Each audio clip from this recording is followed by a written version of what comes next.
Welcome into the Toby Foreman Show, and I think this is season 7, episode 1. And ladies and gentlemen, Mr. Toby Foreman is with me. How you doing, Toby? Doing great, Dan, and this year's year 7, and it's been 7 years that you and I have been together, and it's been an absolute pleasure. Yeah, man, and we haven't gotten too many fights. No, not too many. Not too many, but... Not that we can talk about on the air. Yeah, exactly. Well, we're back for another year of great football, and you every year seem to put a good team together. I'll tell you what, you can take a handful of rocks and make a boulder out of them. And I'm not just blowing you up just because I'm sitting here. I'm just telling you that I've seen you take kids and mold teams out of them and just do so well. Well, I hope we keep that tradition going, because this is people don't realize that every year is a different challenge, and every year is a different team, and you may have a lot of talented guys, but that doesn't mean they play together well. And so it's our job as a coaching staff, and it's my job to make sure they come together and play well together. And right now, I just don't know if that's where we're at, and so it's my job to make sure that we're there by Friday. Yeah, and how many kids you got coming back on both sides of the ball? Starter-wise, we have 8 coming back on offense. That's good. And then we have about 5 or 6 that played a lot on defense, but of true... Yeah, you did a lot of movement. Yeah, there was a lot of guys that played a lot last year, but true starters, you're looking at really 3. You're looking at really 3. And so that's not that many on the defense side, but there's a lot of guys that have experience, and that's something that I cannot stress the value of varsity high school football experience in the state of Texas. And the team leadership that comes with it, right? Yeah, it does. I mean, it's just, those are the guys that are out there making the other guys stay after it and get after it, stuff like that. Yeah, that's exactly right. And I feel like we have a good foundation. These guys all they know is me as far as their head coach goes at Shoemaker. Now we have a couple guys that have moved in, but this team, there wasn't a lot of move-ins or move-outs. We did lose a couple guys in the springtime that are around. They're still around this town, so we may even play against a couple of them. But as far as guys that are actually in our program, most of them stayed, and they've been with me for 3 or 4 years, and that is important. It just makes a difference. And people, if you haven't followed Toby lately over the past few years since he's been here, he's sent so many kids to D1 ball, and kind of give me an update. I know I saw him on a radio not too long ago. He's doing great. Probably going to be probably end up being first team All Big 12 this year. If not this year, next year for sure. Also out in Oregon, you've got Kamari Terrell playing out there, and then you just sent another kid. Yeah. At the end of this year, we headed out to another D1 school. Yeah. And, of course, Omari. I can't forget about Omari. Omari's on the watch list. There's a bunch. You got watch list for one of the best receivers in the country at Penn State. That's right. You got Trenton Hudson that's starting at New Mexico State at wide receiver. We put out a lot of receivers lately, but a lot of overall. We got a young man that plays for the Green Bay Packers. That was here our first year that we got here. He's a cornerback, and so it's really been a pleasure to see this because, again, when I got here, there was a lot of talent, but I don't think everybody was going the same direction, and so it took a while to get everybody going the same direction. Once we headed that direction, though, it does seem like the kids are being, kind of publicized in this area at this school, and that's a good thing. And there's other schools, that put kids in college. You got Sanford, it's at U of H, and guys. There's Ellison's got a couple that are at Baylor, and Killeen High. But my goal from jump has always been to help kids get to where they want to be. Whether that means they want to be a plumber, or they want to play in the NFL. If they want to be a plumber, I don't know much about that, but I want to be the best plumber they can be. And if they go through this program and do what we ask them to do, then they'll be a better young man and into an older man, and they'll be a productive citizen. That's what we look at more than anything. Yeah, and that's why I just wanted to share that with everybody because I know you and I know what you do and I know what I see around here, so I just wanted to make sure everybody else knows about it. Now let's talk about this year's team as they're going team number 23 or whatever we're going to call this, the team 24 or whatever. Mm-hmm. Offensive, like you said, you got 5 guys. Not defense strong. Overall, tell me some guys. Well, I will tell you, it always starts with up front. We have left tackle that's returning. He'll be a 3-year starter, and Kareem Edmond, and he may be the best player on our team. And not a lot of people talk about Kareem. You want to talk about Malika Scare, committed to Texas Tech. Kamari Balfour, committed to Lamar. You got Isaiah Butler Tanner. He's got all these offers, and Gerard Hicks. His name's out there a bunch.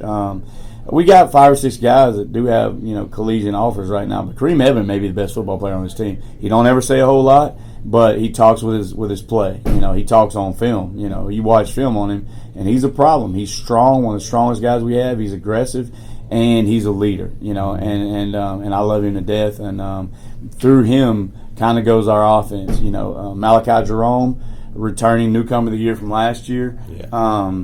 Also, a youngster that's coming up that really did good in the scrimmage, and that's Tyreek Wade. He'll be a guy that people have to account for. We got a couple packages for him.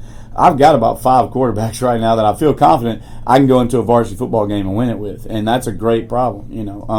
And some of them are playing other positions too. Like you've got one of the quarterbacks plays wide receiver. That's exactly right. So. Yeah, Ty when he's not playing quarterback, he'll play other positions. And as you know, I've had really good success with quarterbacks at this school with the first name Ty. Yeah. But he's done a really good job. Of course, I already mentioned Gerard Hicks, Xavion Smith. He's a returner from last year. He played a lot, started 2 games.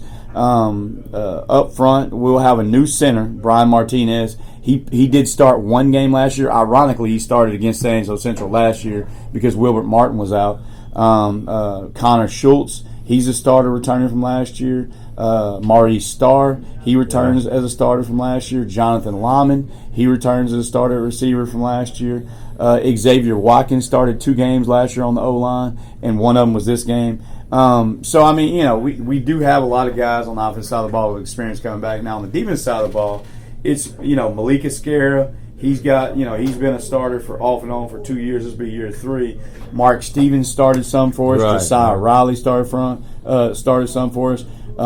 Jay Haynes played a whole lot for us over the past 2 years. He's been a 3-year varsity guy. He's now settled into a starting role. Justice Jonda on the defense side of the ball, settled into a starting role. And then Marquez Cross, Kamir Cunningham. So there's guys that they may not have started for a lot of games, but they started some games, and all that stuff matters. All that stuff matters. Especially when in the past years, back in knock on wood here, had the kids go down, and you didn't have that second guy behind them. And now you're too deep, and that's great stuff. Well, last year, at this time, I held out 6 starters in the San Angelo game. Right. And so we don't have that problem right now. We're healthy. We got 1 guy that he would be starting. He's not playing right now. I don't know how long he's going to be out, but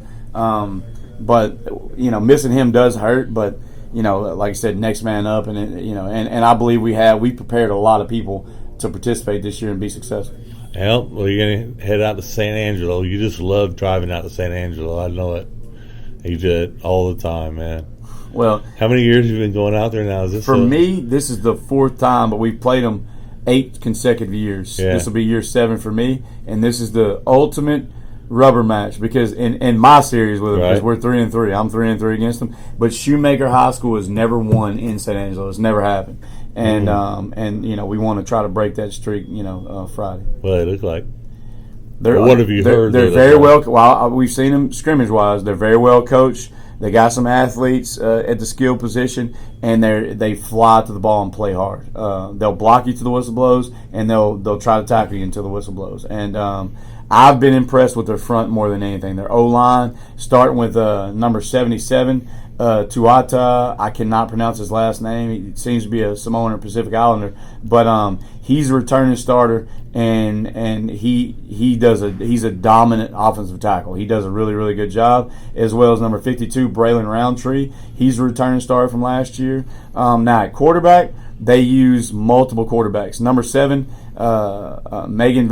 Mason Van Sickle, and number 12, Colton Hill. Colton Hill's a sophomore, and Van Sickle is actually also a sophomore. So those guys rotate, but when they're not playing quarterback, they're playing the receiver spot, as well as Javion Robinson at running back. He's a very explosive running back that we absolutely have to get a handle on. Now defensively, they're very young in their defense. I don't know of anybody that's returning and starting against us last year, but a lot of guys played against us. Starting with number 98, he's a nose guard, Isaiah Allen. He's a big body, and you got to account for him. He almost demands a double team on every play. Number 16, cornerback Curtis Owens. He does a really good job. He played some last year, as well as one of their linebackers, number 33.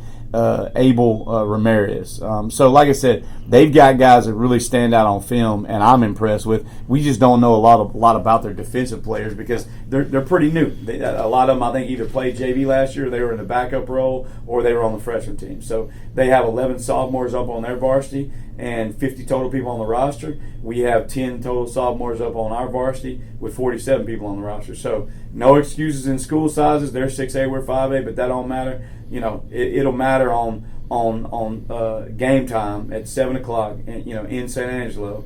Their band will be on our side playing like crazy, annoying my ears because I can't hear, and my band will be on the other side. So it'll be battle of the bands on our sideline. But we're excited about this opportunity. I can just get you my earbuds. You can call me, and I'll just talk you through the whole game. Yeah, you may have to. Keep you calm and stuff like that, You may have to. But long trip, good test for your team, big year ahead. So looking forward to good things from the Shoemaker Grey Wolves. Of course, I'll be back here every week with you and talking to you on the Toby Foreman show, which is now copyrighted. So nobody can steal that from me. Once you move on to the college and pro ranks, I'll still have that. Well, I appreciate that. I do appreciate that. I will say this. This is a long trip, but this is a good test for us to measure where we are as a team, because Coach Crane and those guys do an outstanding job of coaching. But we do appreciate all the fans that have traveled to participate or to support our participants, both in the football program, the band, the cheer, the drill, because this is a school function right here, and this is the first one of the year, and we're overly excited about everybody that came out and supported. So, Dan, I'm going to leave you with this. As always, go Grey Wolves. You are watching I-14 Sports Network.